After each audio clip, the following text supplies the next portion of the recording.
Hello student, ASPCM point में आपका हार्दिक स्वागत है। आज हम कराने वाले हैं क्लास 10th वालों का विज्ञान का बेटा ये मॉडल पेपर रहेगा। और बेटा इसी से जो है आपका उत्तर प्रदेश माध्यमिक शिक्षा परिषद जो है हर वर्ष जो है आपका इस तरीके से मॉडल पेपर एक जारी करती है। वो आपका पैटर्न बताती है कि परीक्षा में जो है किस पैटर्न से या किस टाइप से आपके क्वेश्चन आएंगे। ठीक है बेटा, तो आपको इस मॉडल को अच्छी तरीके से बेटा आपको देखना है और अच्छी तरीके से समझना है। ठीक है, तो पहला क्वेश्चन देखते हैं। पहला क्वेश्चन क्या क्या रखा है। पहला क्वेश्चन क्या रखा है, दो पृष्ठों से घिरा हुआ कोई पारदर्शी माध्यम जिसका एक या दोनों पृष्ठ गोली हैं क्या कहलाता है।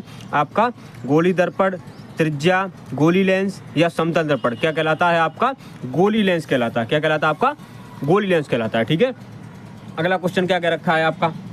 अगला क्वेश्चन क्या रखा है, दंत विशेषज्ञ मरीजों के दांतों को बड़ा देखने के लिए किस प्रकार के दर्पण का प्रयोग करते हैं। तो देखो बेटा, अगर जो भी दंत विशेषज्ञ जो होते हैं, जो भी डॉक्टर होते हैं, वो दांतों को बड़ा, दांतों की जो आपका प्रतिबिंब है उसको बड़ा देखने के लिए तथा सीधा देखने के लिए अवतल दर्पण का प्रयोग करते हैं। इसका प्रयोग करते हैं अवतल दर्पण का। किसका प्रयोग करते हैं, अवतल दर्पण का, सीधा और बड़ा प्रतिबिंब देखने के लिए। ठीक है, अगला क्वेश्चन देखते हैं। अगला क्वेश्चन क्या क्या रखा है, किसी उत्तल लेंस के सामने 2f और अनंत के बीच में कोई वस्तु रखी है तब इसका प्रतिबिंब कैसा बनेगा। तो बेटा देखते हैं कैसा बनेगा। तो आप एक क्या करेंगे, एक उत्तल लेंस हमने बना लिया जैसे। ठीक है, ये आपका उत्तल लेंस है। ठीक है, ये हो गया मुख्य अक्ष। ये क्या हो गया, मुख्य अक्ष हो गया। ठीक है, अब यहाँ पर अगर हम कोई वस्तु रखें, ये आपका C है यहाँ और ये आपका F है और यहाँ से यहाँ तक की दूरी क्या कहलाती है, 2f कहलाती है। ठीक है, 2f कहलाती है। अब अनंत के बीच में देखो 2f और 2f ये और अनंत, यहाँ अनंत होगा लास्ट में कहीं, तो अनंत के बीच में कोई एक वस्तु रखी है तब प्रतिबिंब पूछ रखा है कैसा बनेगा। तो देखते हैं। तो बस से चलने वाली प्रकाशीय किरण मुख्य अक्ष के समांतर जाती है। ठीक है, अपवर्तन के बाद जो है फोकस से होकर चली जाती है इस तरीके से, मुख्य फोकस से। फिर क्या करना है, एक आपका केंद्रक O से जाएगी और आगे जाके जहां आपके काटेगी इस तरीके से, दोनों रेखाएं प्रतिच्छेद करेंगी, वहां आपका प्रतिबिंब बनेगा। और प्रतिबिंब कैसा बनेगा, A और B हमने इसको माना तो ये हो जाएगा आपका A' और B'। तो कैसा बनेगा आपका, वास्तविक बनेगा क्योंकि वास्तव में रेखाएं काट रही हैं। बस से छोटा बनेगा, बस से कैसा बनेगा, छोटा बनेगा। और कैसा बनेगा, उल्टा बनेगा। तो इसका आंसर जो है वो आपका हो जाएगा पहला, वास्तविक, उल्टा और छोटा। ठीक है, अगला देखते हैं। अगला आपका क्या क्या रखा है। अगला सवाल आपका क्या रखा है, मानव नेत्र अवनित लेंस की फोकस दूरी समायोजित करने के लिए। ठीक है, मानव नेत्र अवनित लेंस की फोकस दूरी को समायोजित करके विभिन्न दूरियों पर वस्तुओं को फोकसित करता है। तो देखो बेटा, फोकस दूरी को समायोजित करना क्या कहलाता है, मानव नेत्र द्वारा फोकस दूरी को समायोजित करना आपका समंजन क्षमता कहलाती है। क्या कहलाती है, समंजन क्षमता। तो बी वाला ऑप्शन इसमें सही रहेगा। मानव नेत्र अवनित लेंस की फोकस दूरी को समायोजित करने के लिए जो आपका क्रिया कहलाती है वो आपकी समंजन क्षमता कहलाती है। अगला क्वेश्चन देखते हैं। अगला क्वेश्चन आपका क्या क्या रखा है। ठीक है, अगला क्वेश्चन, कॉलम ए में दी गई राशियों को सुमेलन कॉलम बी से दिए गई SI मात्रकों में सही विकल्प चुनिए। ठीक है, तो देखिए विद्युत विभवांतर जो है वो उसका मात्रक होता है वोल्टेज। क्या होता है, वोल्टेज। तो वोल्ट बेटा हो जाएगा। तो एक का जो है वो हो जाएगा 4, एक का 4। विद्युत धारा का मात्रक क्या होता है, एम्पियर। तो विद्युत धारा का हो जाएगा एम्पियर, यानी 2 का हो जाएगा 1।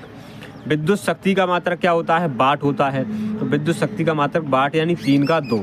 ठीक है, और प्रतिरोध का मात्रक ओम होता है, यानी चौथे का कितना हो जाएगा, तीसरा हो जाएगा। ठीक है, तो इसमें देखते हैं कौन सा हो जाएगा भाई। तो देखते हैं इसको,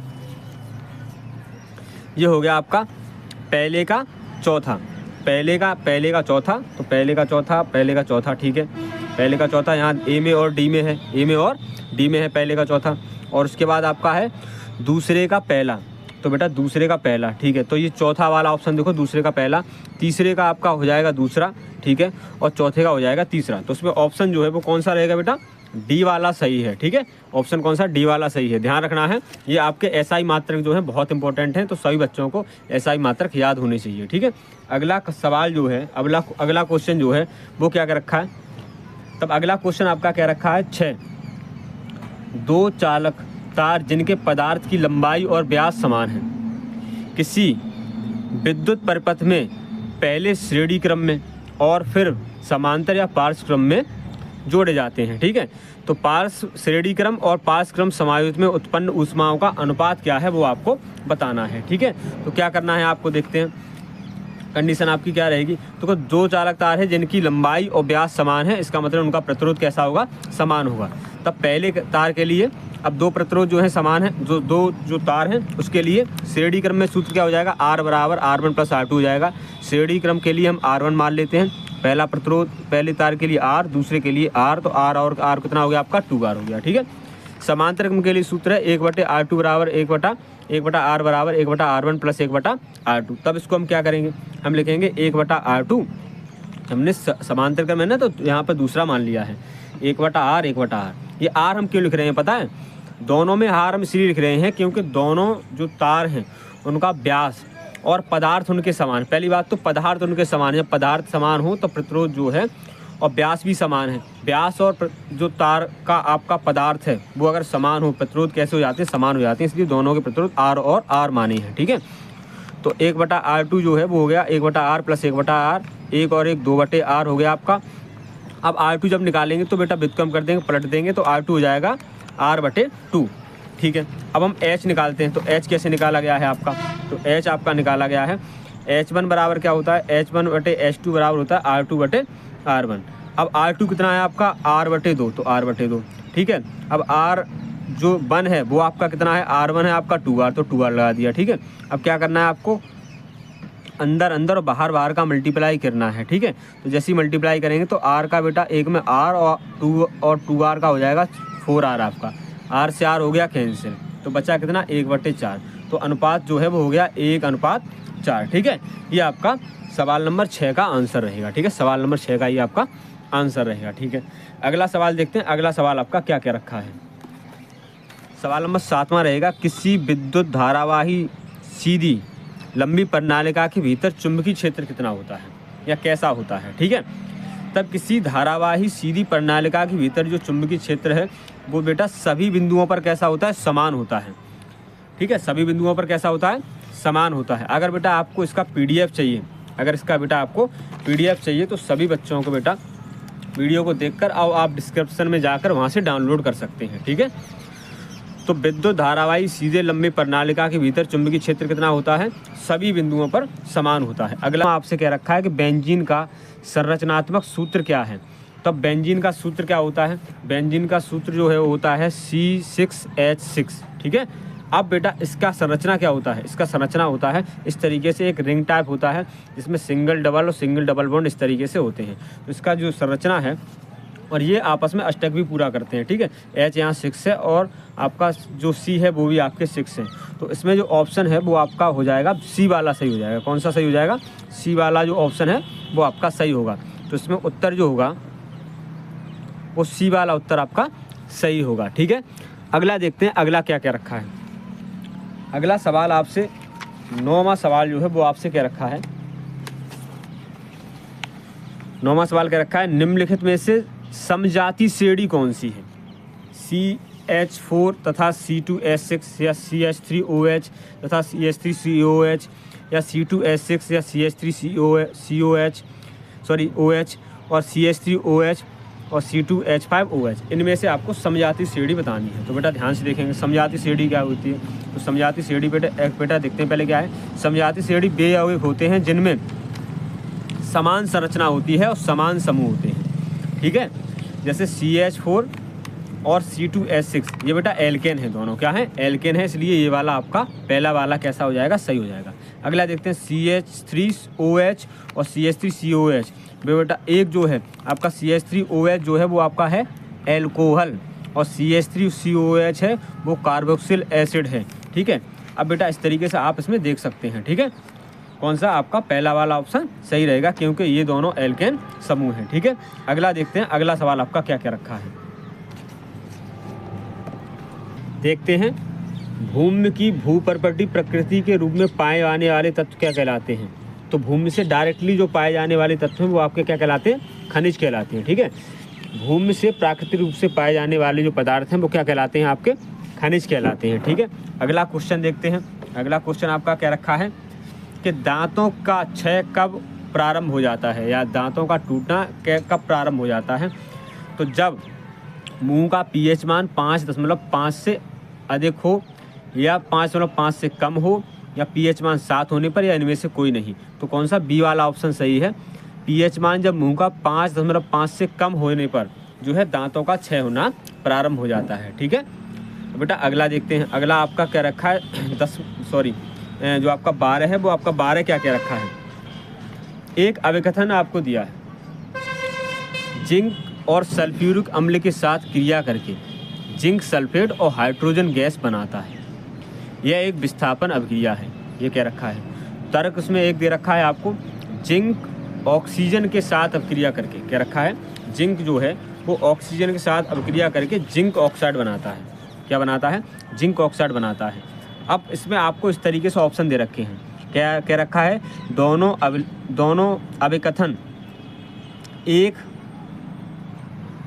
तथा तर्क 2 सही हैं, तथा तर्क 2 जो है अभिकथन का सही स्पष्टीकरण है। दूसरा क्या रखा है, अभिकथन तथा तर्क दोनों सही हैं, परंतु तर्क अभिकथन का स्पष्टीकरण नहीं करता है।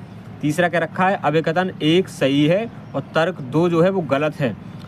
आपका डी क्या रखा है, अभिकथन 1 तथा तर्क 2 दोनों गलत हैं। तो देखते हैं भाई इसको। तो देखो, जिंक प्लस सल्फ्यूरिक अम्ल H2SO4, ये जब बेटा आपको मिलते हैं तब बनते हैं आपका, जब ये क्रिया करते हैं तब बनते हैं आपका जिंक सल्फेट। क्या बनता है, zinc sulphate plus hydrogen gas. ठीक है, और ये विस्थापन अभिक्रिया कह रखा है। इसका मतलब ऊपर वाला, ये ऑप्शन आपका ऊपर वाला जो है वो सही है। ठीक है, आगे पढ़ते हैं। अगला क्या क्या रखा है, आपको तर्क बताना है, इसमें आपको तर्क देना है। क्या है, 2Zn यानी जिंक प्लस ऑक्सीजन, ये मिलके आपका जिंक ऑक्साइड बनाते हैं। और ये जो अभिक्रिया है ऊपर वाली वो विस्थापन अभिक्रिया कहलाती है, जिंक प्लस सल्फ्यूरिक अम्ल।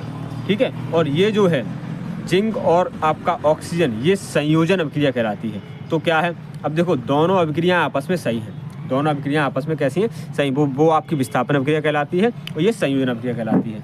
अब हम लिखेंगे क्या इसमें, तो तर्क दोनों सही हैं, तर्क अभिकथन का स्पष्टीकरण नहीं करता है। ठीक है, क्योंकि उसमें जो है विस्थापन अभिक्रिया कहलाएगी और ये क्या कहलाएगी, आपकी संयोजन अभिक्रिया कहलाएगी। ठीक है, सवाल नंबर बेटा आपका 13 देखते हैं। सवाल नंबर 13 आपका क्या क्या रखा है। ठीक है, सवाल नंबर 13 आपसे क्या रखा है। अगला क्वेश्चन देखते हैं। अगला क्वेश्चन आपका क्या रखा है, निम्नलिखित रासायनिक समीकरण को पूरा कीजिए। ठीक है, और यहाँ NaOH प्लस, फिर आपका खाली जगह दे रखा है, फिर एरो है CH3COO Na प्लस H2O। अब बेटा आपको इसको संतुलित करना है। ठीक है, तो आपका सरल तरीका बता देते हैं यहाँ पर। ठीक है, Na यहाँ है और Na आपका यहाँ है। यहाँ से देखेंगे यहीं तो विलुप्त है ना, तो Na यहाँ है और आपका Na यहाँ है। OH बेटा, OH कहाँ है, तो Na बेटा ये है, और OH बेटा आपका एक यहाँ से O और एक यहाँ से H बेटा यहाँ से ख़त्म कर दे। तो यहाँ कितना बचेगा आपका, यहाँ आपका H बचेगा। अब बचा क्या आपका CH3COOH, तो यहाँ क्या आएगा CH3COOH। तो बी वाला ऑप्शन जो है वो आपका सही हो जाएगा। कौन सा, जो बी वाला ऑप्शन है वो आपका सही हो जाएगा, CH3COOH। बेटा यहाँ पर क्या बनना, CH3COOH। दोबारा समझ लेते हैं, क्या हमने बताया कि आपको RHS की तरफ आपको दे रखा है, तो RHS की तरफ हम देखेंगे CH3COONA और H2O दे रखा है। ठीक है, यहाँ NaOH दे रखा है। अब इस खाली जगह पे क्या आएगा, क्योंकि हमको ये संतुलित करना है ना, तो देखेंगे यहाँ पर देखो NaOH दे रखा है, तो यहाँ से एक Na और यहाँ से एक OH हटा दिया, तो यहाँ एक H बचा, और यहाँ CH3COO और ये H बचा, तो यहाँ हो जाएगा CH3COOH। ठीक है, अगला क्वेश्चन देखते हैं। अगला क्वेश्चन जो है 14 वाला, वो क्या क्या रखा है। 14 जो क्वेश्चन है वो क्या रखा है, अंतः श्वसन के दौरान वायु प्रवाह का सही मार्ग कौन सा है। ठीक है, तो भाई देखते हैं, अंतः श्वसन के दौरान जो है वायु का सही प्रवाह जो है, सही मार्ग जो है वो कौन सा होता है। तो बेटा नासा मार्ग जो है। ठीक है, फिर उसके बाद ग्रसनी, फिर आपका स्वरतंत्र जिसे हम कंठ कहते हैं, उसके बाद वायुनाल। ठीक है, फिर कूपिकाएँ। ठीक है, तो क्या कह सकते हैं इसमें, देखते हैं बेटा, इसमें बेटा क्या क्या रखा है आपका, इसमें ऑप्शन मिल रहा है नहीं मिल रहा है, तो ऑप्शन क्या रखा है आपका नासा द्वार। चौथा वाला देखते हैं, नासा द्वार, ग्रसनी, कंठ, श्वास नली और कूपिकाएँ। तो आपका कौन सा हो जाएगा, ये डी वाला सही हो जाएगा। ये आपका इस तरीके से यहाँ पर हमने लिख रखा है, तो आप यहाँ पर देख सकते हैं। ठीक है, अगला देखते हैं। अगला क्वेश्चन क्या कर रखा है। क्वेश्चन जो है आपका 15, निम्नलिखित कथन, अगला क्वेश्चन देखते हैं। निम्नलिखित कथन तथा कारण को पढ़कर दिए गए विकल्पों में से सही विकल्प का चयन कीजिए। तो कथन आपको दे रखा है और कार्ड दे रखा है। कथन क्या है, पिता से प्राप्त क्रोमोसोम से बच्चे के लिंग का निर्धारण होता है। कार्ड आपको दे रखा है, मानव पुरुष में एक एक्स और एक वाई गुणसूत्र होता है। ठीक है, तो देखो बेटा, इसका हम यहाँ रीजन आपका दे रखा है, तो देखेंगे बेटा, आपको दे रखा है यहाँ पर मानव पुरुष में एक्स वाई गुणसूत्र होते हैं। इन गुणसूत्रों को हम सेक्स क्रोमोसोम कहते हैं, जो लिंग निर्धारण करते हैं। यानी दोनों जो हैं वो आपके सही हैं, दोनों ऑप्शन सही हैं और दोनों एक दूसरे का जो है व्याख्या करते हैं। तो क्या हो जाएगा आपका, कथन और कारण दोनों सत्य हैं और कारण कथन का सही व्याख्या करता है। तो ए वाला ऑप्शन आपका सही हो जाएगा। इसमें कौन सा, ए वाला ऑप्शन आपका सही हो जाएगा। अगला देखते हैं। अगला सवाल आपका क्या रखा है, 16 वाला, विद्युत आवेग के प्रवाह की सही दिशा कौन सी है। ठीक है, विद्युत आवेग के प्रवाह की सही दिशा कौन सी है। तो 16 देखते हैं। तो विद्युत आवेग के प्रवाह की सही दिशा जो है, डेंड्रॉइड, कोशिका, अक्षतंतु और सिरा, इस तरीके से अक्षतंतु और अक्षतंतु का सिरा, इस तरीके से। ठीक है, अब हम देखेंगे यहाँ पर जो है, देखो जो आपका सी वाला ऑप्शन है, इसमें आप ध्यान से देखो, यहाँ देखो क्या है, सी वाले ऑप्शन में कहाँ से शुरू हुआ है, आपका जो है डेंड्रॉइड से शुरू हुआ है। ठीक है, क्या है, डेंड्रॉइड से आपका शुरू हुआ है, फिर आपका कोशिका में गया है। इसको बेटा हम डेंड्रॉइड कहते हैं, इसको क्या कहते हैं, डेंड्रॉइड, इसको हम कोशिका कहते हैं। ठीक है, अब डेंड्रॉइड से शुरू हुआ है, फिर कोशिका में गया है, फिर अक्षतंतु में गया है, इस तरीके से गया है। ठीक है, फिर आपका वही हो गया है दोबारा से, फिर आपका क्या है, डेंड्रॉइड है, उसके बाद कोशिका है, उसके बाद अक्षतंतु है। तो कौन सा ऑप्शन सही है आपका, सी वाला ऑप्शन इसमें सही है। ध्यान रखना है इस वाले पार्ट को, ये जो पार्ट आपको दे रखा है, इस पार्ट को हम क्या कहते हैं, डेंड्रॉइड कहते हैं। और डेंड्रॉइड जो है वो आपका यहाँ से आपका शुरू हो रहा है, इस एरो से आप ध्यान से देखो, यहाँ से शुरू हो रहा है, फिर उसके बाद कोशिका में जा रहा है, इस तरीके से जा रहा है। ठीक है, तो सी वाला ऑप्शन आपका सही हो जाएगा। ठीक है, सवाल नंबर 17 देखते हैं। सवाल नंबर 17 क्या क्या रखा है, थायरॉक्सिन के बारे में कौन सा कथन सही नहीं है। ठीक है, तो थायरॉक्सिन के बारे में कौन सा कथन सही नहीं है, ये आपको बताना है। ठीक है, तो थायरॉक्सिन के संश्लेषण के लिए लौह आवश्यक होता है। यह शरीर के कार्बोहाइड्रेटों, प्रोटीनों और वसाओं के उपचयन का नियमन करता है।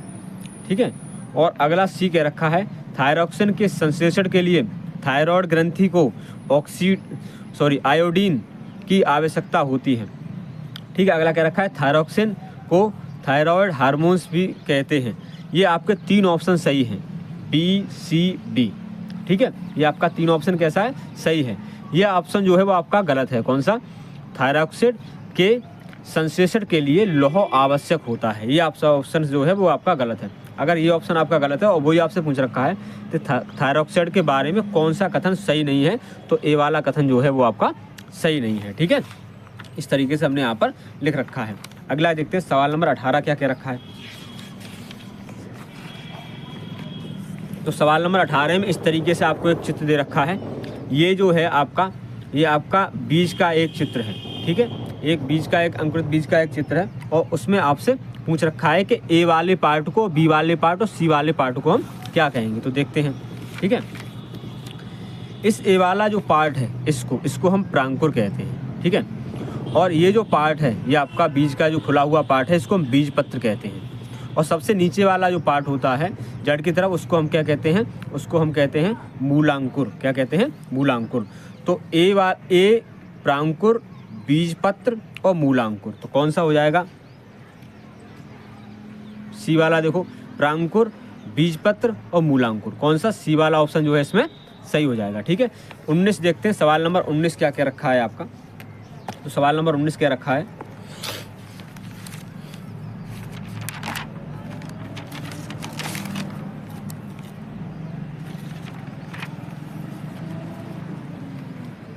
चलिए सवाल नंबर 19 को देखते हैं। जनन की अलैंगिक विधि से क्या रखा है? जनन की अलैंगिक विधि से उत्पन्न संतति।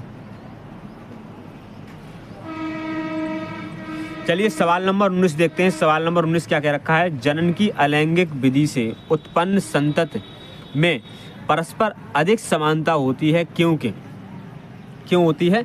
क्योंकि जनन में ही केवल एक जनन भाग लेता है। तो बेटा इसका हम वो देख लेते हैं, इसका रीजन क्या है देखते हैं। देखो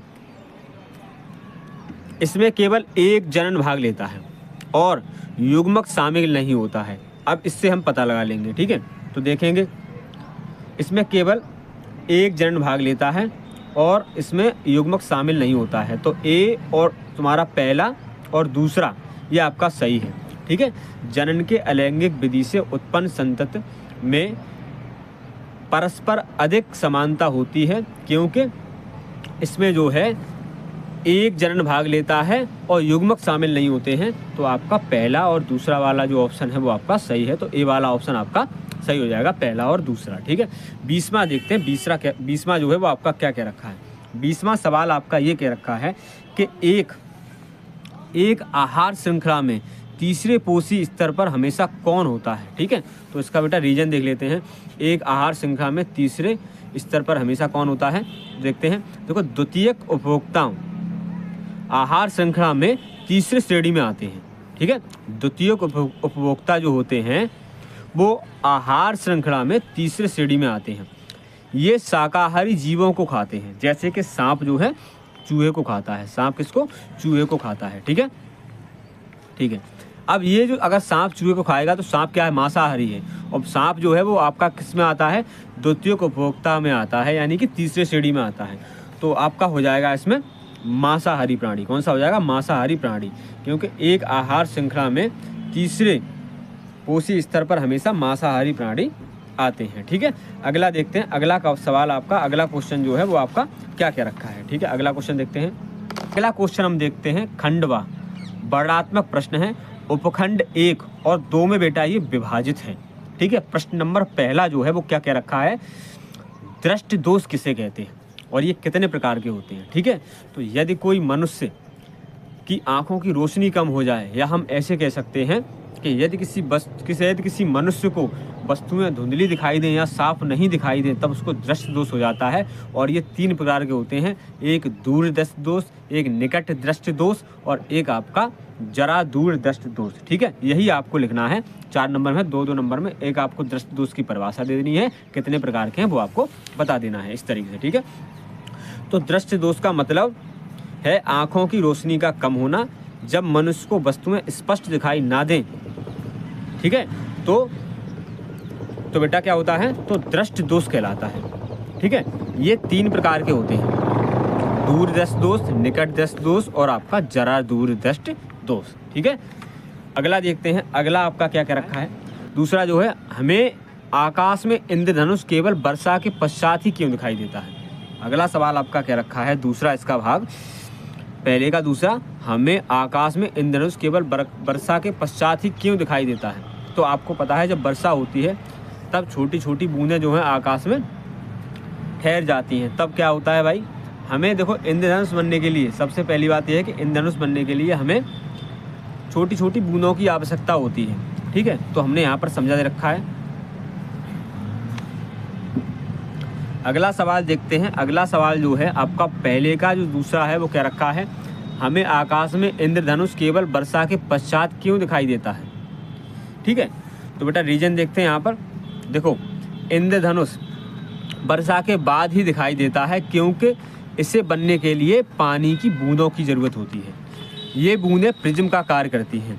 जब सूरज का श्वेत प्रकाश इन बूंदों से गुजरता है तो अलग अलग रंगों में बट जाता है, अलग अलग रंगों में बट जाता है और हमें खूबसूरत रंग नज़र आते हैं, ठीक है। ये हमारा रीजन हो जाएगा, ये हमारा उत्तर हो जाएगा, ठीक है। अगला जो है आपका दूसरे का पहला क्या कह रखा है, तो दूसरे का पहला आपसे ये कह रखा है कि उत्तल लेंस को अभिसारी लेंस क्यों कहते हैं। उत्तल लेंस को अभिसारी लेंस क्यों कहते हैं, तो हम देखते हैं उत्तल लेंस को अभिसारी लेंस क्यों कहते हैं। उत्तल लेंस को अभिसारी लेंस इसलिए कहा जाता है क्योंकि यह प्रकाश किरणों को एक जगह पर इकट्ठा करता है। ठीक है, क्यों कहा जाता है, क्योंकि ये एक जगह पर जो है प्रकाश की किरणों को एक जगह पर इकट्ठा करता है। ठीक है, इस तरीके से आपका ये आंसर हो जाएगा। अगला देखते हैं, अगला सवाल आपका क्या कह रखा है।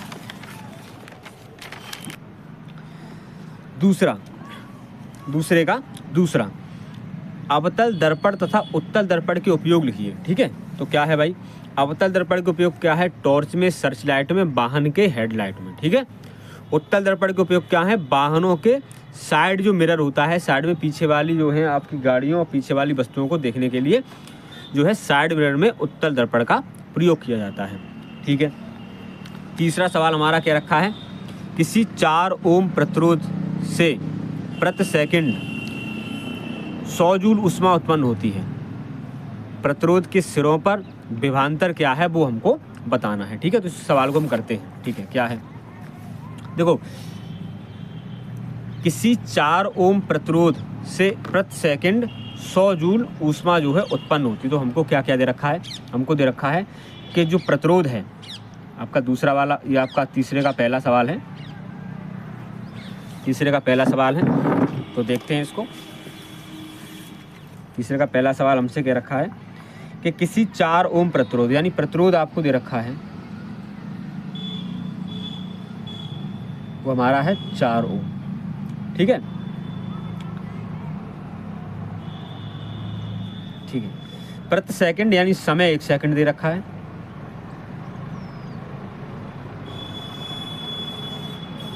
ठीक है, कितना है, 1 सेकंड है। ठीक है, ऊष्मा जो है वो 100 जूल है। ऊष्मा जो है वो आपका H, वो आपका कितना है, 100 जूल है। ठीक है, प्रतिरोध के सिरों पर विभवांतर क्या है, यानी विभवांतर आपसे पूछ रखा है। क्या पूछ रखा है, विभवांतर B बताइए क्या है। तब आपको सूत्र पता है, ऊष्मा का सूत्र क्या होता है भाई, सूत्र पता होना चाहिए।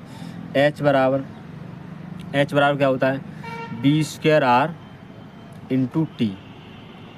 ठीक है, तो हमें निकालना क्या है, हमको निकालना है B। तो क्या करना है, जैसे हम B² का वैल्यू हम निकालें तो हम क्या करेंगे, R जो है भाग में है गुणा में ले जाएंगे और T जो है गुणा में भाग में चला जाएगा, या हम ऐसे करेंगे, इस सब का वैल्यू हम लगा देते हैं। H बराबर कितना है आपका 100 है, B हमको निकालना है तो B²/R हमारा कितना है, R जो है वो हमारा है 4 ओम, तो 4 और T जो है 1 सेकंड है। ठीक है, बटे 1 क्रॉस मल्टीप्लाई कर लेंगे तो ये हो जाएगा B² बराबर आपका 400, तो B बराबर अंडर रूट में 400, वर्ग हटाया वर्गमूल लगा दिया, तो B बराबर हो गया आपका 20, कितना हो गया 20 वोल्ट। तो यही इसका आंसर हो जाएगा, विभवांतर कितना हो जाएगा इसका 20 वोल्ट हो जाएगा। ठीक है, ठीक है, देखते हैं भाई। तो देखो, तीसरे में प्रतिरोध आपको 4 ओम दे रखा है, समय जो है आपका 1 सेकंड है, ऊष्मा जो है H वो आपका 100 जूल है, विभवांतर आपसे पूछ रखा है, सूत्र आपको पता होता है H बराबर B²T/R होता है। ठीक है, तो जैसे हम B² की वैल्यू निकालेंगे तो R भाग में गुणा में चला गया, तो HR हो गया, अपॉन क्या हो जाएगा T। H का वैल्यू 100 दे रखा है, 100 लगा दिया, R का वैल्यू आपका 4 है तो 4 लगा दिया, समय जो है वो आपका 1 सेकंड तो 1 लगा दिया। ठीक है, ये हो गया 100 × 400, 1 का भाग देने में कोई अंतर नहीं पड़ेगा। अब जब यहाँ से हम स्क्वायर हटाएंगे, यहाँ से स्क्वायर हटाया तो हमने यहाँ पर स्क्वायर रूट लगा दिया है। ठीक है, और जब स्क्वायर रूट लगाया तो 400 किसका बनेगा 20 का, तो 20 वोल्ट इसका आंसर आ जाएगा। अगला सवाल देखते हैं, इसका अगला सवाल क्या रखा है, सेकंड वाला। ठीक है, तो सेकंड सवाल जो है वो हमारा क्या रखा है, इसका जो सेकंड पार्ट है वो क्या रखा है। सेकंड पार्ट क्या रखा है कि 20 ओम प्रतिरोध की कोई, तो 20 ओम प्रतिरोध, जैसे ही हमें पता लगा प्रतिरोध 20 ओम है तो प्रतिरोध को किससे लिखते हैं हम, R से लिखते हैं। कितना है 20 ओम है। ठीक है, प्रतिरोध हमारा 20 ओम है। आगे क्या है, विद्युत स्थिति में 5 एम्पियर की विद्युत धारा बह रही है। विद्युत धारा को हम किससे लिखते हैं, I से लिखते हैं। कितनी है 5 एम्पियर है। ठीक है। अगला क्या क्या रखा है हमसे, 30 सेकंड में उत्पन्न ऊष्मा बताइए, यानी समय जो है हमारा 30 सेकंड दे रखा है, समय टी जो है वो कितना है 30 सेकंड दे रखा है, ठीक है। और हमसे पूछ रखा है ऊष्मा एच बताइए क्या है, ठीक है। तो हमको क्या है, हमको पहले वाला सूत्र हमको पता है, ठीक है। जैसे हमें पहला सूत्र पता है सेकंड वाला, ठीक है। पहला हमारा सूत्र क्या है, पहला हमको पता है चूँकि एच बराबर क्या होता है b² आर इंटू टी, ठीक है। चूँकि b बराबर क्या होता है आई आर, b बराबर क्या होता है आई आर, तो हम क्या करेंगे इस b की जगह पर आई आर बेटा लगा देते हैं। तो h बराबर हो जाएगा आई आर होल स्क्वायर, तो होल स्क्वायर अपॉन बेटा कितना r इंटू क्या हो जाएगा t। तो h बराबर हो गया आई स्क्वायर हो गया, और ये हो गया आपका R square upon R into क्या हो जाएगा टी। एक आर से एक आर कैंसिल हो गया, तो h बराबर हो गया आपका आई स्क्वायर आर टी। सबका मान लगा दो, i कितना है, ठीक है। i देखते हैं हम, i है 5, तो 5 का वर्ग, r कितना है, r है आपका 20, और t कितना है, t है 30, ठीक है। 5 पंजे कितना हो गया 25, और 30 दूनी कितना हो गया बेटा आपका 60, ये 600 हो गया, ठीक है। यही हो गया आपका 30 दूना 60 हो गया, 30 है और 20 है, ठीक है। और ये 25 हो गया, 25 सिक्का कितना हो गया 150, 25 सिक्का 150 हो गया, और 2 जीरो ये, तो आपका कितना हो गया 15,000 जूल, कितना हो गया 15,000 जूल, ठीक है। देखते हैं भाई सेकंड पार्ट आपका क्या कर रखा है, सेकंड पार्ट आपका क्या रखा है, प्रतिरोध R जो है 20 है, I 5 एम्पियर है, समय जो है 30 सेकंड है, H आपसे पूछ रखा है, तो क्या करना है H बराबर आई स्क्वायर आर टी। आपको डायरेक्टली सूत्र भी लगा देना है, ये आपको 3 सूत्र दे रखे हैं, तीनों सूत्र जो है अलग अलग आपको दे रखा है, आप किताब में या मॉडल में आप देखना, ठीक है। तो 5 स्क्वायर 20, और आपका कितना हो गया टी की जगह पे 30 55 25, और ये हो गया आपका 20 30। तो 20 और 30 का जब गुणा करेंगे तो 3 दूना कितना 6, ठीक है। और 6 आपका हो जाएगा ये इतना, ठीक है। तो यहाँ हमने क्या किया, हम सॉरी यहाँ पर जो है बेटा ये 30 ऐसा कि वैसा, 20 दूनी ये 25 दूना कितना हो गया आपका 50, तो 500, ये 30 ये, और 5 या 15, ये आपका 1500 जूल आ गया, ठीक है। यहाँ इसका पहले गुणा कर लिया, ठीक है। अगला देखते हैं, अगला सवाल क्या कर रखा है, अगला सवाल आपका चौथा क्या क्या रखा है। तो चौथे सवाल को हम देखते हैं, 2 चुंबकीय क्षेत्र रेखाएं एक दूसरे को प्रतिच्छेद क्यों नहीं करती हैं। तो आपको पता है जब 2 चुंबकीय रेखाएं एक दूसरे को प्रतिच्छेद करेंगी तो वहाँ 2 दिशाएं हो जाएंगी चुंबक की, जो कि संभव नहीं है, ठीक है। तो हम क्या लिख देंगे कि जब यह 2 रेखाएं एक दूसरे को प्रतिच्छेद करेंगी तो चुंबकीय क्षेत्र की 2 दिशाएं हो जाएंगी, जो संभव नहीं है, ठीक है। ये हम लिख सकते हैं, ठीक है। या हम क्या लिख सकते हैं, यदि 2 चुंबकीय रेखाएं एक दूसरे को प्रतिच्छेद करेंगी तो काटने वाले बिंदु पर चुंबक की सुई रखने पर 2 दिशाएं प्रदर्शित करेगा, और यह संभव ही नहीं है कि 2 दिशाएं किसी भी चुंबकीय क्षेत्र की 2 दिशाएं हों, या कोई सुई एक ही बार में 2 दिशाएं प्रदर्शित कर दे, ठीक है। अगला जो है आपका दूसरा रहेगा, दूसरा क्या रखा है, चुंबकीय क्षेत्र रेखाओं के गुण बताइए। तो चुंबकीय क्षेत्र रेखाओं के गुण आपको बताने हैं, तो गुण देखते हैं। तो ये उत्तरी ध्रुव से दक्षिणी ध्रुव पर वापस जाती हैं। दूसरा दे रखा है, जहाँ रेखाएं पास पास होंगी वहाँ चुंबकीय क्षेत्र अधिक होगा। और ऊपर वाला एक तो वही गुण हो गया कि ये कभी एक दूसरे को क्रॉस नहीं करती हैं। और चौथा जो है वो आप ऐसे लिख सकते हो कि ये वक्र बनाते हुए चलती हैं, ठीक है। अगला देखते हैं, अगला सवाल जो है इसका थर्ड आंसर, जब विद्युत धारा की दिशा और चुंबकीय क्षेत्र की दिशा एक दूसरे के लंबवत होती है तब धारावाही चालक पर लगने वाला बल कैसा होता है, अधिकतम होता है, ठीक है। यानी विद्युत धारा की दिशा और चुंबकीय क्षेत्र की दिशा एक दूसरे के लंबवत हो, ठीक है, ये ध्यान रखेंगे, ठीक है। अगला देखते हैं, अगला सवाल क्या कर रखा है, अथवा में है इसमें चौथे का, फ्यूज तार विद्युत संधारित्र का बचाव किस प्रकार करता है।